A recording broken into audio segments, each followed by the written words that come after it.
नमस्कार दोस्तों, DD red के एक और रिएक्शन वीडियो में आप सभी का स्वागत है। मैं हूं आलोक। तो आज जो वीडियो लेकर आए वो पीपल टीवी का वीडियो है और इसका टाइटल है पाकिस्तानी चचा फर्स्ट विजिट टू इंडिया, पाक चचा wants help from PM Modi, emotional reaction is viral. अच्छा जी, चलिए देखते हैं। हमारे साथ अंकल शमशाद मौजूद है, जिनको आपने बड़ा प्यार दिया, जिनकी सोच को आपने बड़ा प्यार दिया कि शायद लाहौर से जो है वो भगत सिंह का जैसे इन्होंने किया, जलियांवाला पार्क का जैसे इन्होंने किया। ये तो वही वाले चचा हैं ना जो कह रहे थे कि भारत हमारी माँ है। इनके वीडियो पे मैंने रिएक्शन भी दिया था और बड़ी अच्छी बातें कही थी इन्होंने। अच्छा जी, क्योंकि आपने ये कहा कि अगर इन जैसे लोग पाकिस्तान में होंगे तो पाकिस्तान ज़रूर तरक्की करेगा। तो हम अंकल से बात करेंगे इस हवाले से। देखा जाए तो अगर बुरे लोगों की बात की जाए तो वो चाहे अमेरिका में जहाँ हम भाग के आज भी रहना चाहते हैं, चाहे वो चाइना की बात की जाए, दुनिया की बड़ी बड़ी ताकतें हैं, वहाँ पे भी बुरे लोग होते हैं। तो इंडिया पाकिस्तान की तो फिर बात, यहाँ पे भी बुरे लोग होंगे। देखिए, आप लोगों से नफरत ज़रूर करें, लेकिन मुल्कों जहाँ पे आप पैदा हुए हैं उनके साथ नफरत बिल्कुल, ये जो है वो एक जुल्म कह सकते हैं या एक जुर्म भी कह सकते हैं। तो अंकल के साथ बात करते हैं और इन्होंने जो मुझे इंटरव्यू दिया वो इनका बहुत शुक्रिया। और जिस तरह इनको थ्रेट्स आए हैं वो भी इनसे पूछेंगे, बात करेंगे। अस्सलाम वालेकुम जी। वालेकुम। कैसे हैं, खैरियत से हैं जी? अल्हम्दुलिल्लाह, शुक्र है। सबसे पहले तो बताएं कैसे हैं, लोगों ने आपको बड़ा पसंद किया और बहुत प्यार दिया। उन्होंने कहा कि आपकी सोच को सलाम है। मैं और ईद भी मुबारक, आपको बड़े लोगों ने विश किया है। बड़ी मेहरबानी, बहुत शुक्रिया। आपको भी ईद की मैं खैर मुबारक पेश करता हूँ और मुबारकबाद भी पेश करता हूँ। बड़ी मेहरबानी, हमारी ईद बड़ी अच्छी गई अल्हम्दुलिल्लाह, अल्लाह की मेहरबानी। और मैं अपने व्यूज़ का बहुत शुक्रगुजार हूँ जिन्होंने मेरा इंटरव्यू देखा, मेरी बातें सुनी। और हक सच की बात है, जो हक सच की बात होती है वही करनी चाहिए। बातें, मैं कहता हूँ बातें वो थी जो दिल से निकली थी और दिल से जो बात निकलती है वो असर रखती है। जी हाँ, बिल्कुल ऐसे ही है। अच्छा, मुझे ये बताएं, टॉपिक शुरू करने से पहले जो बात तो करेंगे पहले सबसे पहले ये बताएं, आपने तो इंटरव्यू दिया था कि यार मुल्क के रिलेशन बेहतर हो सके, ठीक है, जैसे आपने कहा कि हिंदुस्तान माँ है, ठीक है, मुल्कों के साथ नफरत नहीं होनी चाहिए, ठीक है, बुरे अच्छे लोग हर जगह पे होते हैं। थ्रेट्स क्यों आना शुरू हो गए? जैसे आपका बिल आया, जैसे आप पे पर्चा कट गया, तो इसके बारे में समझ नहीं आई। जैसे मतलब मेरा बिजली का मीटर जो है ना वो उतार के ले गए। अच्छा। और कोई 28,000 कुछ रुपये बिल था। अच्छा। अब वो जनाब 1,13,000 रुपये बिल आ गया। अच्छा, सिर्फ इस वजह से? और पुलिस वाले मेरे घर चक्कर लगा रहे हैं। मैं था नहीं, मेरा बेटा था। तो वो 4 पुलिस वाले आए थे, कहने लगे जी आप चलें साथ। मेरे बेटे को ले जा रहे थे, उन्होंने बड़ी मुश्किल से जो है ना जान छुड़ाई।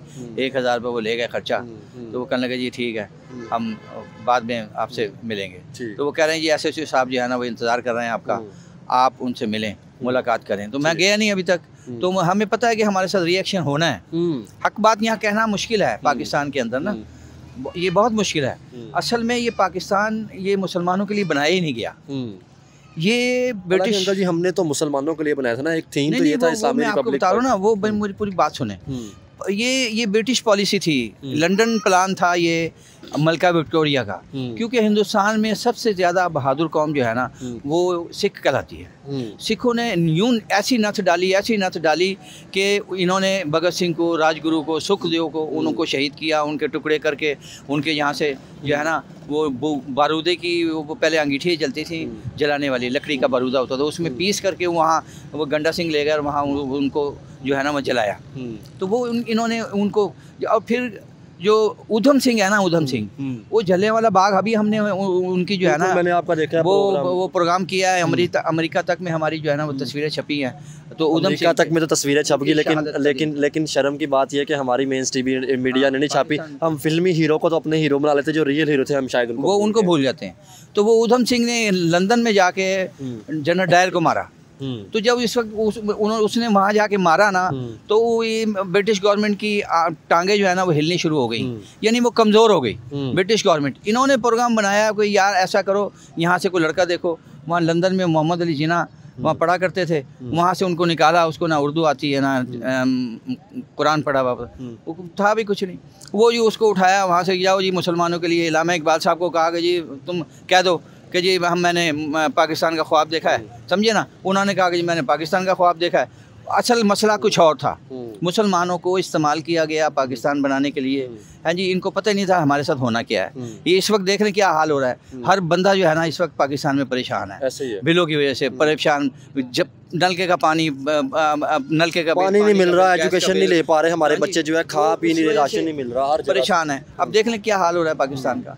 तो वो सारा प्रोग्राम जो था ना वो ब्रिटिश गवर्नमेंट का लंदन प्लान था कि मुसलमानों को इस्तेमाल करो, और सिखों ने क्योंकि हमारी हिंदुस्तान की हुकूमत को हिलाया है, कमज़ोर किया है, सिखों से बदला लेने के लिए उन्होंने कहा कि जी मुसलमानों को आगे लगाओ, अपना मुल्क अलग बनाओ। और सिखों से ये सारी पवित्र जगहें जो है ना, उनका बाबा गुरु नानक साहब, हाँ जी, ननकाना साहब, वो छीन लो, पंजा साहब छीन लो, और उनका जो है ना करतारपुर साहब, ये सब कुछ छीन लो, और जनाब पंजाब के 2 टुकड़े करो और इधर से निकालो सिखों को और वहाँ भेज दो, चढ़ दे पंजाब में, लहंदा पंजाब में, यहाँ मुसलमानों को ले आओ।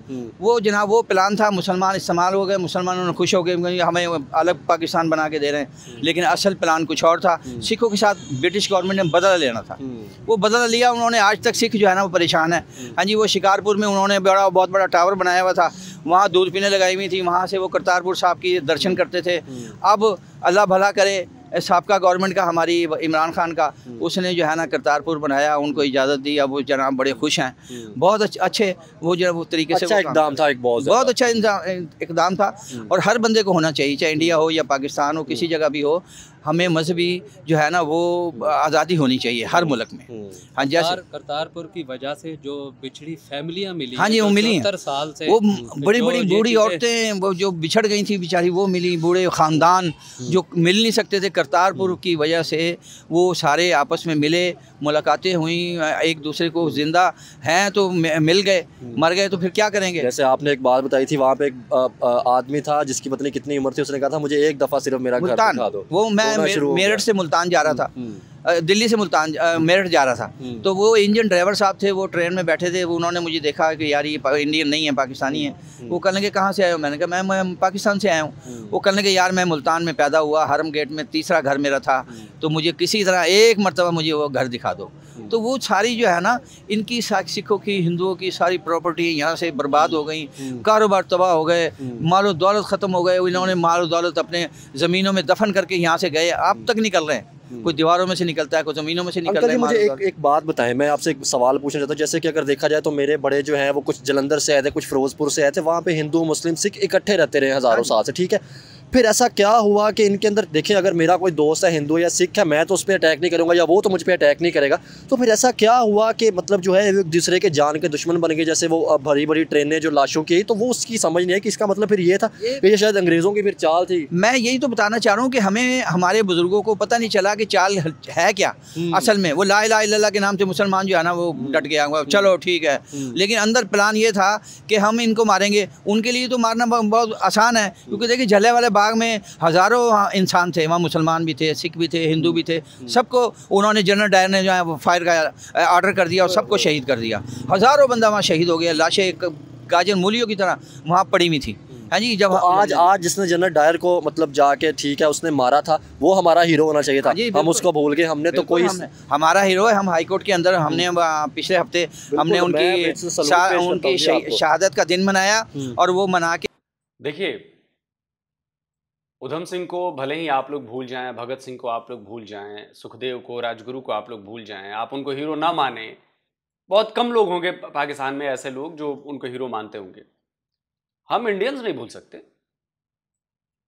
उधम सिंह हमारे हीरो हैं, भगत सिंह हमारे हीरो हैं, सुखदेव हीरो हैं, राजगुरु हीरो हैं, अशफाक उल्लाह खान हीरो हैं, ये सारे लोग हीरो हैं हमारे। जिन्होंने भी हमें आज़ादी दिलाने में काम किया है, अपनी जान दी है, वो सारे लोग हमारे लिए हीरो हैं। हम इसमें ना रिलीजन देखते हैं, ना कास्ट देखते हैं, कुछ नहीं देखते, ना एरिया देखते हैं। वो सारे लोग हमारे लिए हीरो हैं। हम अपने हीरोज को भूलते नहीं हैं, हम अपने हीरोज को याद रखते हैं, आने वाली पीढ़ियों को याद दिलाते हैं।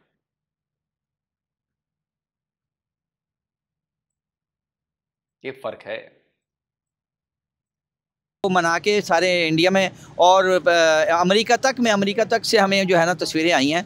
वो एक अखबार है हिंदी का और इंग्लिश का, वो उसने हमें भेजी है न्यूयॉर्क से, तो कि देखें जी ये हमने आपका जो है आप तस्वीरें छापी हैं। अंकल जी, अब जी सवाल, हालांकि वो जब उनसे नाम पूछा गया था तो उन्होंने पूरा नाम मुसलमान का नाम लिया, हिंदू का लिया, सब लोगों का वो नाम लेके उन्होंने कहा था कि यहाँ पर जो जड़ामला पे जितना, हाँ वहाँ पे डायर ने जो जिस तरह हुक्म दिया था मारने का, उसमें उसने ये फर्क नहीं किया था, ये नहीं देखा था आगे कौन है, उन्होंने एज ए हिंदुस्तानी समझ के सब हिंदुस्तानी पे मार दिया। बिल्कुल हिंदुस्तानी का ऑर्डर किया था।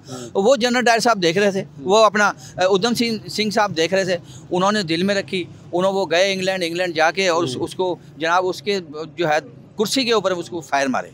आपकी बात ना एक लोगों को बड़ी पसंद आई, जो आपने एक बात बोली थी कि हिंदुस्तान हमारी माँ थी, ठीक है, और उसने अपना जिगर का टुकड़ा काट के हमें पाकिस्तान बनाने के लिए दिया था। तो आखिर ये हमें क्यों बात नहीं समझ आ सकी? आज हम उसी धरती से नफरत हमें सिखा दिया गया कि इंडिया हिंदुस्तान आपका दुश्मन है। बात यह है कि हमारी जनता जो है ना, और हिंदुस्तान की जनता आपस में एक है।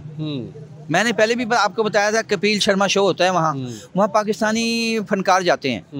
हमारा अल्लाह भला करे, उसकी ज़िंदगी दे। नसीम विक्की भी गया लाहौर से, कराची से वो अपना क्या नाम है उसका, सिद्दीकी, शकील सिद्दीकी, और भी वो काशिफ है, और भी हमारे साथी हैं पाकिस्तानी हैं, वो जाके वहाँ जाते हैं और वो बड़े अच्छे तरीके से वो उनको लेते हैं। और उमर शरीफ साहब तो बहुत बड़े फनकार थे, हाँ जी, मैं उनको खराज तहसीन पेश करता हूँ। उन्होंने बड़े बड़े फनकार, जो टॉप के फनकार हैं ना बम्बई में, वो सबको हंसाते थे। वो हम सेलिब्रिटी की बात करते हैं तो जो आम पाकिस्तानी जाते हैं, इलाज के लिए जाते हैं, वहाँ पे अच्छी सहूलियात देते हैं, उनका बड़े अच्छे तरीके से वेलकम करते हैं आम एक इंसान। लेकिन मैं माफ़ी के साथ कहना चाहूँगा कि ठीक है, बहुत बड़े फनकार होंगे, लेकिन रिलीजन को लेकर जो उन्होंने कई बार बयानात दिए हैं वो भी हमें पता है, और वो नफ़रत उनमें भी दिखी थी, हिंदुओं को लेके या नॉन मुस्लिम्स को लेके, खासकर हिंदुओं को लेके जो नफ़रत थी उनमें भी दिखे थे, उमर शरीफ में भी। और ये तो इंटरव्यूज मौजूद हैं, न्यूज़ चैनल्स के हैं, पाकिस्तानी न्यूज़ चैनल्स के हैं, कलाकार होंगे अपनी जगह पर, लेकिन नफरत तो उनके अंदर भी थी। आम एक इंसान जाता है, ख़ुसूसन जो बलोच जाते हैं वहाँ पे या दूसरे पाकिस्तानी जाते हैं, बड़ी रिस्पेक्ट करते हैं। अंकल जी, मैं आपसे एक सवाल पूछना चाहता हूँ। मैंने बड़े इंडियन मुसलमान मेरे दोस्त थे, या हिंदू थे या सिख थे, मैंने उनसे सवाल पूछा कि आपके लिए नेशन फर्स्ट है, रिलीजन फर्स्ट है? तो उन लोगों ने नेशन फर्स्ट कहा, लेकिन हमारे यहाँ पे लोग जो हैं वो यहाँ पे मतलब जो है रिलीजन फर्स्ट कहते हैं। तो क्या कहना चाहेंगे कि मज़हब जो है वो तो बड़े लोगों ने बदला भी है, ठीक है, लेकिन जैसे कि अगर मैं पाकिस्तानी हूँ या मतलब हिंदुस्तान एक था, या मैं अगर राजपूत हूँ, तो मेरा वो मतलब वो तो नहीं ना बदला जा सकता। तो आप इस पर क्या कहना चाहेंगे? यार, मैंने आपको पहले भी बताया था कि वहाँ दिल्ली के अंदर टॉप किया 30 साल पहले एक लड़की ने, वो मेरी भांजी लगती है रिश्ते में, रोशन बाजी की लड़की है, चितली कब्र में रहती है दिल्ली में। वो उसने टॉप किया। जब टॉप किया तो उसको CBI इंस्पेक्टर लगा दिया गया। जब CBI इंस्पेक्टर लगा दिया गया तो शोर मचा असेंबली में, दिल्ली असेंबली में। उन्होंने कहा जी ये मुसलमान इतनी बड़ी सीट दे दी आपने। वो कहने लगे भाई ये मुसलमान बाद में है, ये इंडियन पहले है। ओए होए होए, इसके पास इंडियन नेशनलिटी है, इसलिए इसको ये सीट दे रही है। आज वो वो अहमदाबाद में बहुत एक बात बतानी है, ऐसी बात उन्होंने कहा कि ये देखिए, हमारे IB के चीफ, जो इंटरनल सिक्योरिटी है, इंटेलिजेंस है, उसके चीफ IB के, वो मुसलमान रहे हैं, बहुत बड़े पद पर रहे हैं। हमारे एयरफोर्स के चीफ लतीफ़ साहब, वो मुसलमान रहे हैं, एयरफोर्स के चीफ। और अभी छोड़िए, अभी UPSC में हमारी एक बिटिया, मुस्लिम बिटिया ने बहुत अच्छी रैंक हासिल की है और उसके चर्चे हो रहे हैं। UPSC जो यहां का सबसे टॉप मोस्ट बड़ा एग्जाम है और बहुत मुश्किल एग्जाम है, जिसमें आप DM बनते हैं या IAS IPS जो भी आप चूज करते हो, उसके ऊपर डिपेंड करता है। उसमें वो बिटिया हमारी आई है, मुसलमान बिटिया है। तो अगर हम लोग भेदभाव करते, हम लोग मौके ना देते, अपॉर्चुनिटीज नहीं देते, राइट्स बराबर नहीं होते, तो क्या ये चीजें सामने आती? हजारों मुसलमान IAS IPS हैं जो भारत के सर्विसेज में हैं, बड़े बड़े पोस्ट पर हैं, अधिकारी हैं। IPS और IAS मतलब दोनों ही टॉप चीज है भाई भारत में। IAS मतलब इंडियन एडमिनिस्ट्रेशन, क्या है, इंडियन एडमिनिस्ट्रेटिव सर्विसेज, और इंडियन पुलिस सर्विसेज IPS। तो जो IAS चूज करता है वो DM बनते हैं, सेक्रेटरी बनते हैं और ये बनते हैं। IPS वाले पुलिस में जाते हैं और वहां पर कोई रोक टोक नहीं है कि आप हिंदू हैं, कि आप मुसलमान हैं, कि आप सिख हैं, कि आप जैन हैं, कि आप ये हैं, कि आप वो हैं, कोई फर्क नहीं पड़ता। आपने एग्जाम निकाला, आप उसके हकदार हैं। ये इंडियन पहले मुसलमान बाद में, हमने यहाँ पे सिख या हमारे जो हिंदू रहते थे, क्या हमने उनको सीटें दी? वैसे कुछ नहीं, हमें मुसलमानों को नहीं मिलती यहाँ। यही तो आप अकलियत की बात कर रहे हैं। यहाँ मुसलमान बेरोजगार बैठे हुए हैं, अब MA BA करके लोग रिक्शे साइकिल रिक्शे चला रहे हैं। वो अपना यहाँ तो साइकिल रिक्शा नहीं है, वहाँ ऑटो रिक्शा है, ऑटो रिक्शे चला रहे हैं, काउंटर लगाए हुए हैं उन्होंने। कोई बर्गर बेच रहा है, कोई शवारमा बेच रहा है, कोई कुछ बेच रहा है, कोई इस तरह के लोग पढ़ लिख के भी यहाँ बेकार बैठे। अंकल जी एक आपकी बात काट रहा हूँ, मुझे ये बताएं, ये भाई बलोची है, ठीक है, हम पंजाबी हैं, जैसे आपको पता है बलोची पंजाबी के मसले चल रहे हैं, ठीक है। मेरा तो ये था कि हम हिंदुस्तान पाकिस्तान को भी ट्रेड स्टार्ट होते, ठीक है, रिलेशन अच्छे होते, बलोची मतलब सिंधी जो बांटे थे उनको भी इकट्ठा करते, लेकिन आज इनको भी थ्रेट्स आ रहे हैं। ये भी कह रहे हैं कि इनको मैंने बुलाया था, ये भी कह रहे हैं कि मैं बलोचिस्तान चला जाऊँगा। जैसे मुझे नोटिस आया, जैसे आप पे FIR होगी, क्या इस तरह फिर तरक्की हो सकती है? मैंने तो अपना ज़हन एक बनाया, मुझे कुछ लोगों ने कहा कि गोलियाँ लग जाती हैं, जेलें हो जाती हैं, कोई लड़की शादी नहीं करती। तो मैंने तो ये सोचा कि अगर फिल्मी हीरो, मतलब जैसे मुझे हीरो बनने का शौक था, तो अगर मैं रियल लाइफ में हीरो बनूंगा, जैसे हमारे हीरो थे भगत सिंह साहब, या ठीक है, अगर हम उनको देख के हीरो बनेंगे तो उनका जो एक कुर्बानियाँ थी वो बड़ी कुर्बानियाँ थी। हाँ जी, क्या फरमा रहे थे? मैं ये कह रहा था कि इनको जिस तरह रोका गया, मैं देख रहा था कि एक हफ्ते से लगातार आप वही पुरानी वीडियोस जो हैं डाल रहे हैं चैनल के ऊपर। मैंने कॉल करने की भी कोशिश की, राब्ता नहीं हो रहा था। आज आपने आके बताया कि ये चीज़ें हो रही हैं, आपके सामने है कि अंकल पे FIR। बिल्कुल वो चीज़ें आपने दिखानी है, क्योंकि जो FIR हुई उसकी कॉपी भी दिखानी है। जिस तरह थ्रेट्स आ रहे थे, अभी भी आ रहे हैं, सारा कुछ वो कर रहे हैं। क्या ये चाहते हैं? मेरा यही सवाल है। जिस तरह आप पहले ये हम सुनते थे कि सियासतदान के ऊपर ये आपसी वो होता है कि एक सियासतदान को नीचे गिराने के लिए या उसकी मुखालफत में ये चीज़ें करने के लिए बिल ज़्यादा भेज देते थे, या उस पर भैंस चोरी का इल्ज़ाम लगा के या मुख्तलिफ FIR कटवा के उनको रोका जाता था। आज देख रहे हैं कि आम पाकिस्तानी, जिस तरह आप बता रहे हैं कि आपके ऊपर उन्होंने एक तो बिल ज़्यादा भेज दिया, ऊपर 1 लाख से ज़्यादा। लेकिन डर लगा था पहले। लेकिन जैसे अंकल जी ने हमारे हीरो का बताया, ठीक है, भगत सिंह साहब का या बाकी जिन्होंने नाम लिए, तो उनको देख के हिम्मत ज़रूर आई है। देखिए बात यह है कि हमारी तो ज़िंदगी गुजर गई है, बड़ी अल्लाह ने ऐश कराई। जापान, टोक्यो, हांगकांग, बैंकॉक, पताया, सारा तुर्की शुर्की सब अल्लाह ने दिखाया, इंडिया, नेपाल, बड़ी सैर सपाटे करवाए। अब तो वापसी की तैयारी है यार। वापसी पे अभी हम सच बात ना करें तो बेकार है। देखो इंडिया हमारी वाकई माँ, देखो रियल माँ है हमारी, हम उसको सलाम करते हैं अपनी माँ को। और हम चाहते हैं कि यार हमें भी मोदी साहब जो है ना वो दिल्ली बुला लें यार। हम तो यहाँ से बहुत पतंग आ गए हैं, परेशान हो गए हैं, हमारी लाइफ जो है ना यहाँ बहुत गुजारनी मुश्किल हो गई है। और जब से इंटरव्यू दिया जब से तो और ज़्यादा हो गई है। हमने भगत सिंह मेमोरियल फाउंडेशन हमने बनाई, इम्तियाज़ रशीद कुरैशी साहब, मैं, हम दोनों ने हमने बैठ के वो बनाई। और 10-12 साल से हम उसको चला रहे हैं मुसलसल। और लाहौर हाई कोर्ट के आर्डर ले के फिर हम काम करते हैं, और वो हाई कोर्ट के आर्डर भी नहीं मान रही गवर्नमेंट। हमने लाहौर शादमान का जहाँ भगत सिंह साहब को फांसी दी गई थी, वो हमने हाई कोर्ट से आर्डर करवा लिए 3 साल पहले कि वहाँ इस चौक का नाम भगत सिंह चौक रखा जाए। लेकिन 3 साल से कोई जो ही नहीं चल रही कानों पे। हम बहुत मरतबा गए हैं 6 साल। हाँ जी, तो वो बता रहे हैं 6 साल पहले। तो वो वहाँ कारपोरेशन के दफ्तर गए, हम मेयर से मिले, लॉर्ड मेयर से मिले। वो कहने का नहीं जी 3 साल। फिर हमने अब आके हमारे इम्तियाज़ कुरैशी साहब, उन्होंने कोर्ट ऑफ कंडम करके अब 26 अप्रैल को 2 महीने का टाइम चीफ सेक्रेटरी पंजाब उनको बुलाया। उन्होंने कहा जी आप आएँ, आके जवाब दें, क्यों नहीं बना? 3 साल हो गए हैं, क्यों नहीं अमल दरामद हो रहा है जी? तो अब 26 अप्रैल को क्या फ़ैसला होता है?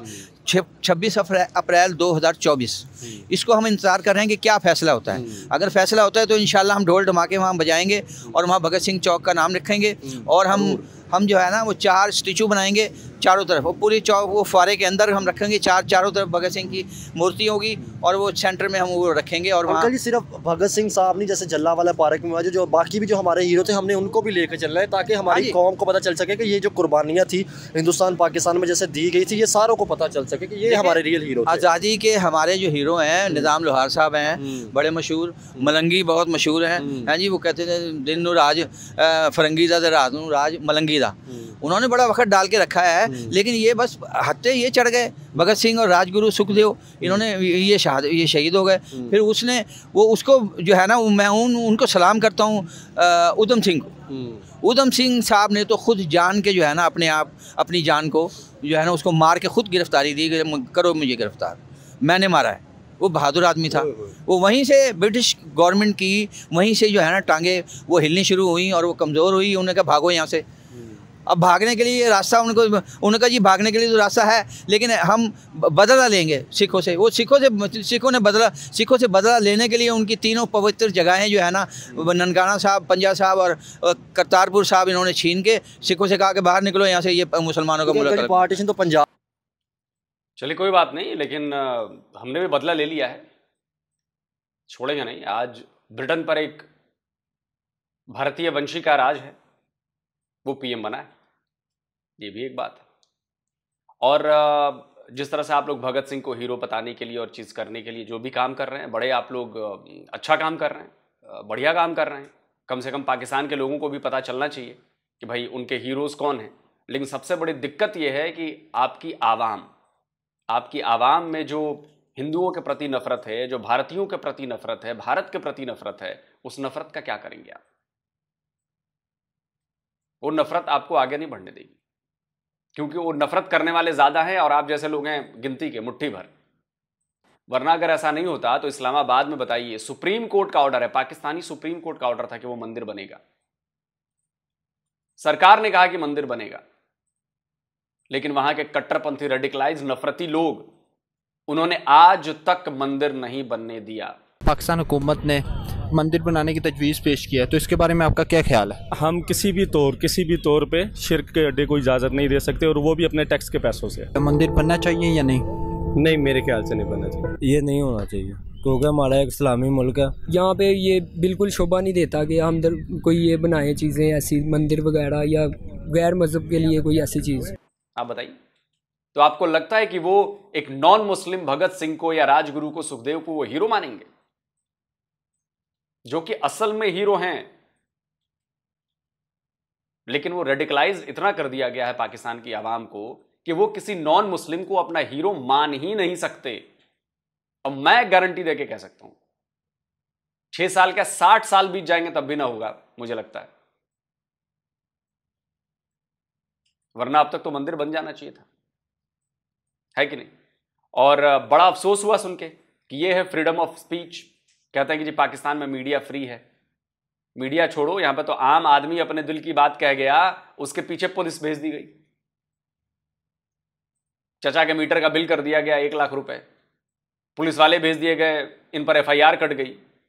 ये बेचारा अपना जो होस्ट है, पीपल टीवी वाले भाई हमारे, वो सही बात करते हैं तो इनकी FIR कटवा दी, अब जैसा कि ये दावा कर रहे हैं। तो ये तो आज़ादी है पाकिस्तान में। और फिर आप कहते हैं कि पाकिस्तान में डेवलपमेंट क्यों नहीं हो रही, पाकिस्तान आगे क्यों नहीं बढ़ रहा, पाकिस्तान डूबता क्यों जा रहा है, पाकिस्तान तबाह क्यों होता जा रहा है? तो इस नफरत की वजह से तबाह हो रहा है, बर्बाद हो रहा है। जो नफरत आवाम में भरी गई है, पिछले 76 सालों में जो नफरत भरी गई है, वो नफरत अब इतनी ज्यादा हो चुकी है, इतनी ज्यादा हो चुकी है कि वो पाकिस्तान को ही खा रही है। उस नफरत का अगर असर भारत पर पड़ना होता तो भारत आज दुनिया की 5वीं सबसे बड़ी इकॉनमी नहीं होता। भारत आज सबसे तेजी से बढ़ती हुई इकॉनमी नहीं होता पूरी दुनिया में। भारत आज हर फील्ड में उसकी कामयाबी नजर नहीं आ रही होती। अगर हमने भी ऐसी ही नफरतें भरी होती अपने बच्चों के दिमाग में, अपनी पीढ़ियों में भरी होती, तो ये फर्क है भारत और पाकिस्तान में बहुत बड़ा। चले देखते हैं आगे क्या होता है। आप कमेंट करके बताएं आपका क्या कहना है इस पूरे मामले पर। जल्दी मिलता हूं एक और नए वीडियो के साथ। नमस्कार, जय हिंद।